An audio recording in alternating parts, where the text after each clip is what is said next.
Anti-gun activists in the US have been pushing for gun law reform. Australia, having made substantial changes to its gun laws, is often held as an example. Yeah, another bogus news media report on how gun control in Australia supposedly worked. I guess we'll have to go through all of this again.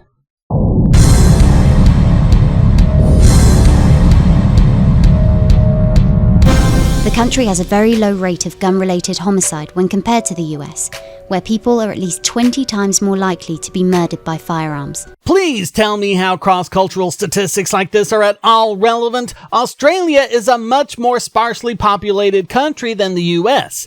Also, the Australian crime statistics report convictions, whereas the US statistics are all reported homicides, which include things like self-defense or even complete misreports. When you look at homicides cleared by arrest, the figure for 2016 drops to 3.2 in 100,000. And that's still going to be bigger than the number that's actually convicted. And there's also the inconvenient fact that these people keep ignoring. We have far greater homicide rates in the states and cities with strict gun control laws. They like pretending that the entire US is a free-for-all with firearms, when in many cases they're restricted just as much, if not more so, than they are in Australia and other countries. You might also want to explain why Switzerland has a lower homicide rate even though a greater number of households have firearms than the US. The fact is, doing this kind of cross-cultural comparison is completely bogus. A research paper on homicide statistics for the UK House of Commons found, care must be taken comparing crime rates across different countries, because not only social and economic conditions, but legal and criminal justice systems, the definition of criminal offenses, and counting rules may vary. The use of the term homicide to denote murder, manslaughter, and infanticide is common to many other countries, but not all. Some countries may include some or all aspects of causing death by dangerous driving as manslaughter. If there is to be any validity in cross-cultural comparisons, then instead of bogus cherry-picking, you need to look at the rates across all countries.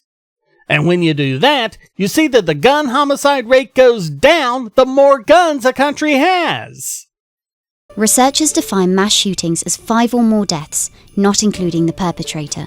Now, do you see what I keep talking about? Over and over and over again, they said it was 4 or more deaths. Now it's been up to 5. Gee, I wonder why. From 1979 to 1996, there were 13 mass shootings, resulting in over 100 deaths and more than 50 injuries. However, due to the gun lobby and politicians sympathetic to their firearm-owning voters, little was done to stop gun death. Armed with 2 rifles, an AR-15 and a .308 FN, Martin Bryant made his way through Port Arthur historic site, killing 35 people and injuring a further 23. Just 12 days later, the then Prime Minister John Howard pushed through a sweeping set of gun regulations, despite a lack of support from his rural constituency. The law says Australians need a genuine reason for having a firearm, such as sport shooting or for agricultural use.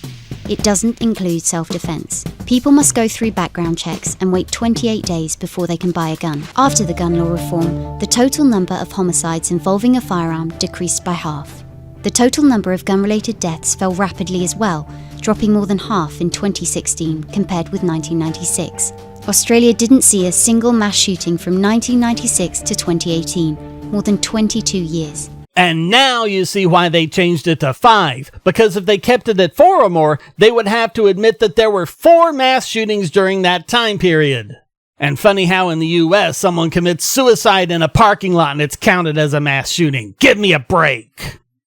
But as we keep pointing out, the weapon is irrelevant. If people who want to commit mass murder can't get a gun, they just do it with something else, like a car, which is what happened in Melbourne in January of 2017. So what happens when you look at all massacres? It's been 22 years since the Port Arthur massacre. During that time, there have been 105 deaths and 19 massacres. In the 22 years before the Port Arthur massacre, there were 91 deaths from 16 massacres. There were 3 fewer massacres and 14 fewer deaths in the comparable time period before Port Arthur than there was after. And that's not the only lie they told. Remember this part? After the gun law reform, the total number of homicides involving a firearm decreased by half. What do I keep telling you to ask whenever someone gives a figure like this? Compared to what? In this case, how does this number compare to the change in the gun homicide rate from before the 1996 gun ban? And would you look at that? The gun homicide rate was dropping at the same rate before the gun ban as it was after. In fact, a study published in the Journal of the American Medical Association found no evidence of a statistically significant effect of gun control on the pre-existing downward trend of the firearm homicide rate, and said it wasn't possible to attribute any of the change in firearm deaths in Australia to the gun law reforms. This backs up a study published in the International Journal of Criminal Justice Sciences, which found, although the total number of published peer-reviewed studies based on time series data remains relatively small, fewer than 15 studies at the time of writing, none of these studies has found a significant impact of the Australian legislative changes on the pre-existing downward trend in firearm homicide. And you know what's missing from all these statistics? How often people use a gun to prevent a crime. In America, the few times people have directly studied the issue, they, including the CDC, come up with figures showing that people use a gun to stop a crime 5 to 7 times more often than someone uses a gun to commit a crime. Why do they never even try to count that? Something else that's suspiciously missing. You're also no longer comparing Australia to the US, when homicides in the US were also cut in half around the same time period. Even though people have a lot more guns, and people like you were predicting Armageddon when the so-called assault weapons ban expired.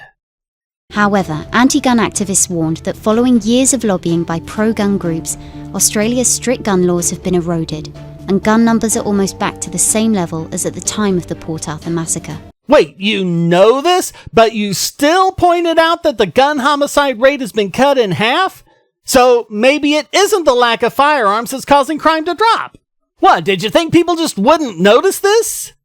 In May 2018, a family of 7, including 4 children, were shot dead in an apparent murder-suicide. Wait, earlier you said there were no mass shootings since Port Arthur. Remember this? Australia didn't see a single mass shooting from 1996 to 2018. So you knew you were lying!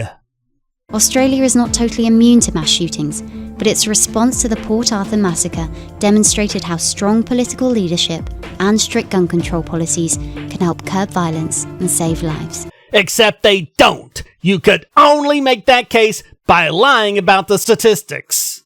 And that's what the media does, not just Bloomberg. It lies about guns. If these people really did care about reducing homicide, they'd tell you the truth, instead of deliberately manipulating the statistics. But like all gun control nutbars, they care far more about pushing their own agenda than they do about the victims and their families. These people make me sick!